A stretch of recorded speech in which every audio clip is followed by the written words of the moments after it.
बिस्मिल्लाहिर्रहमानिर्रहीम। मैट्रिक के entry test से रिलेटेड या एनटीएस के टेस्ट से रिलेटेड कंटिन्यूड लेक्चर्स में से lecture number 12 that is about problem involving perimeters and areas. Actually ये लेक्चर नंबर 11 का ही रिमेनिंग पार्ट समझ लें। उस 11 लेक्चर में भी इसी तरह का ऑप्शन था, 12th लेक्चर में भी यही कुछ है, क्योंकि मकसद इस वक्त है आपको ज़्यादा से ज़्यादा डिफरेंट कैटेगरीज़ के क्वेश्चंस को डील करवाना, ताकि मुख्तलिफ इंफॉर्मेशन ऐसी हो जो आप हैंडल करने की पोजीशन में आ जाएं। हाँ जी, इस हवाले से क्वेश्चन नंबर 1, एक स्क्वायर है जिसका एरिया बता दिया गया है 2। एक स्क्वायर जिसका एरिया गिवन है 2, उसको एक सर्कल के अंदर फिट किया गया है, सर्कल के अंदर इंस्क्राइब किया गया है। तो इस वक्त हमसे एरिया सर्कल का पूछ लिया है।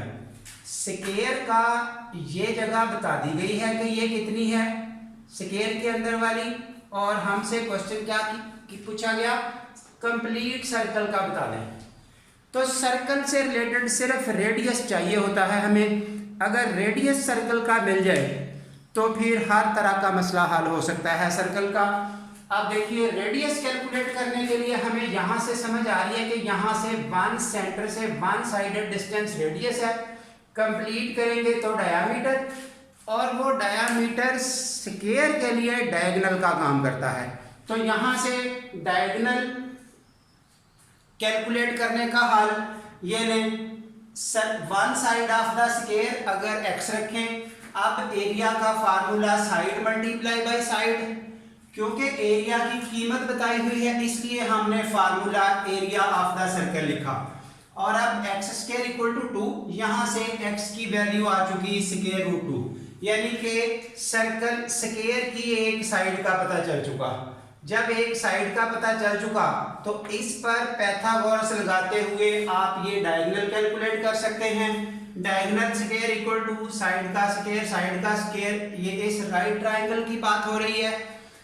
अब यहाँ से सिंप्लीफिकेशन के बाद आपको इस स्क्वायर का डायगोनल मिल गया 2। ये जो डायमीटर ऑफ द सर्कल है और डायगोनल ऑफ द स्क्वायर है वो एक ही बात है, वही डायगोनल है सर्कल स्क्वायर का और सर्कल का वो डायमीटर है। ये आपके पास हो गया 2, और जब रेडियस बनाएंगे तो रेडियस डायगोनल का डायमीटर का हाफ होता है। ये आपके पास आ चुका रेडियस। तो अब area of the circle that is pi r square, pi into 1 का square that is pi. So इस तरह से आप इस इंफॉर्मेशन को हैंडल कर रहे हैं।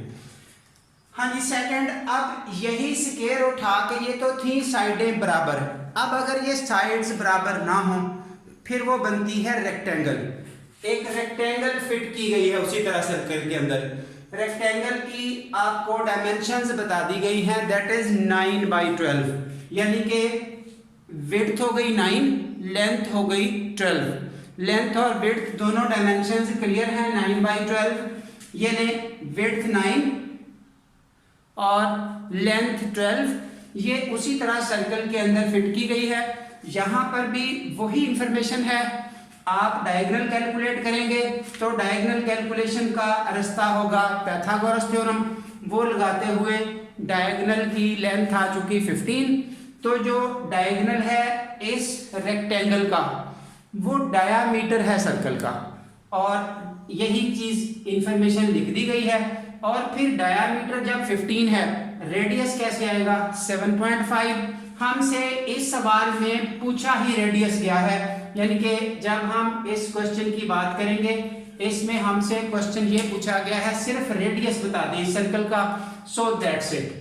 और अब आगे अगर कोई और भी इंफॉर्मेशन पूछी हुई होती, सर्कल का एरिया या सर्कमफ्रेंस बाउंड्री, तो यहाँ से फिर 2πr या πr स्क्वायर वाले फार्मूले यूजेबल थे। फिलहाल ये इतना ही था। हाँ जी, नेक्स्ट क्वेश्चन आ रहा है नंबर 3। यहाँ एक ABC इक्विलैटरल ट्रायंगल है, उस इक्विलैटरल ट्रायंगल के अंदर एक सर्कल इंस्क्राइब किया गया है। उस सर्कल का रेडियस बता दिया गया है 1, यानी कि इस सर्कल का रेडियस इधर को भी 1 है रेडियस इधर को भी 1 है, रेडियस हर तरफ को जाहिर है 1 होगा, जिधर को भी हम कैलकुलेट करना चाहेंगे रेडियस 1 है। और बस इतनी ही इंफॉर्मेशन है।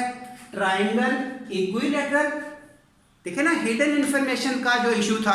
अब इक्विलैटरल ट्राइंगल की स्टोरी क्या होती है, उसकी तीनों साइडें बराबर होती हैं और तीनों एंगल भी 60-60 के होते हैं। ये भी 60, ये भी 60, ये सब एंगल 60 के, तीनों साइडों की लेंथ एक जैसी। रेगुलर ट्राइंगल भी इसको कहते हैं। इक्विलैटरल ट्राइंगल जो अंदर सर्कल फिट किया गया उसका रेडियस 1, हमसे जो ये अनशेडेड पार्ट है इस एरिया की बात की गई है। तो तरीकाकार क्या है, ट्राइंगल का एरिया कैलकुलेट कर लें ट्राइंगल के फार्मूला से, स्क्वायर सर्कल का एरिया कैलकुलेट कर लें सर्कल के फार्मूले से। दोनों का जो डिफरेंस होगा वो इस ब्लैंक पार्ट का आंसर आ जाएगा। हमसे ब्लैंक पार्ट पूछा है, जो अनशेडेड पोर्शन है वो कितना है। ये देखिए सर्कल का रेडियस तो बता दिया 1, सर्कल का तो इशू ही नहीं है, पाई आर स्क्वायर का फार्मूला लग जाएगा। ये ले एंड पे पहुंच के पाई आर स्क्वायर, ये आपको हल करके मिल गया, दैट इज पाई इंटू 1 का स्क्वायर, क्योंकि रेडियस 1 है।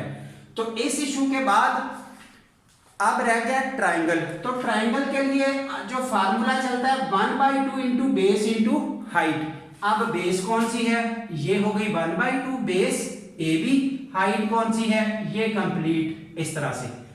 तो अब हमारा प्रॉब्लम कहाँ टेंशन क्रिएट करेगा, इस ट्राइंगल की बेस और ट्राइंगल की हाइट कहाँ से आएगी। वंस अगेन सब कुछ ओरल है, लेकिन हिडन इंफॉर्मेशन ही इशू है जो बच्चा याद नहीं कर रहा होता या उससे वो मिसअंडरस्टैंडिंग डेवलप हो रही होती है, कैलकुलेशन डिस्टर्ब हो रही होती है। चलें जी, ये देखिए अब अगर हम यहां से डायरेक्ट इसको एंड तक एक कोने से अटैच करते हैं, ये किसी भी कोने से काम किया जा सकता है क्योंकि इक्विलैटरल ट्राइंगल है। हाँ जी, अब ये वाला एंगल 30 का, ये वाला एंगल भी 30 का।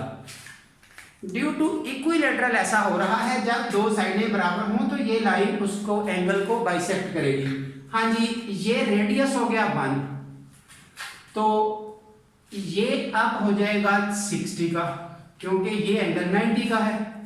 तो 60-30 ट्राइंगल की क्या पोजीशन होती है, जो 30 के सामने वाली साइड होती है वो हाइपोटेन्यूज का हाफ होती है। अब हाइपोटेन्यूज कितना होगा, ये वाला लेंथ 2 होगी और ये वाली लेंथ कितनी होगी, अब इस 2 का हाफ भी होगी मल्टीप्लाई बाई √3 भी होगी। यानी कि फिर से सुन लें, जो 30-60-90 ट्राइंगल होती है उसमें 30 डिग्री के सामने वाली साइड हाइपोटेन्यूज से आधी होती है। अब ये साइड तो क्वेश्चन की स्टेटमेंट में बता दी है 1, इट मीन्स हाइपोटेन्यूज कितना होगा 2। उसकी वैसे जरूरत नहीं है हाइपोटेन्यूज की, सिर्फ समझाया है। अगर ये 2 है, अब ये साइड कैसे आएगी, पैथागोरस लगा के भी निकाल सकते हैं।